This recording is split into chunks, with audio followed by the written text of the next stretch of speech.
खामोश दुआएं। आज ये दूसरी किस्त दोस्तों है कि अहमद दरवाज़ा बंद करके बाहर निकला।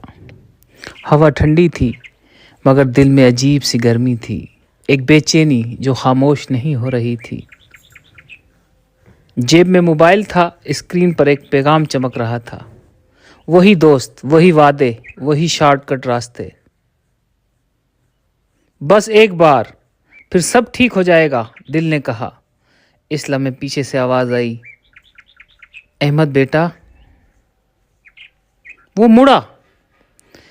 अम्मा दरवाजे पर खड़ी थी, आंखों में रात की जाग और चेहरे पर अजीब सा सुकून। नाश्ता करके जाना, और हाँ, जो भी फैसला करो अल्लाह को साथ रख कर करना। अहमद कुछ ना बोला, बस सर हिला दिया। रास्ते में वो सोचता रहा कि एक तरफ वो दुनिया थी जो आसान रास्ते दिखाती है, दूसरी तरफ वो दुआ थी जो सब्र सिखाती है। दो रास्ते, एक तेज चमकदार और दूसरा खामोश मगर महफूज। अचानक मोबाइल फिर बजा। इस दोस्त का कॉल।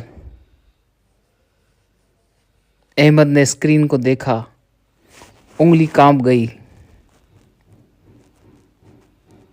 क्या वो कॉल उठाएगा या पहली बार किसी दुआ को एक मौका देगा? दोस्तों इंशाल्लाह तीसरी किस्त में फिर हाजिर होंगे। शुक्रिया।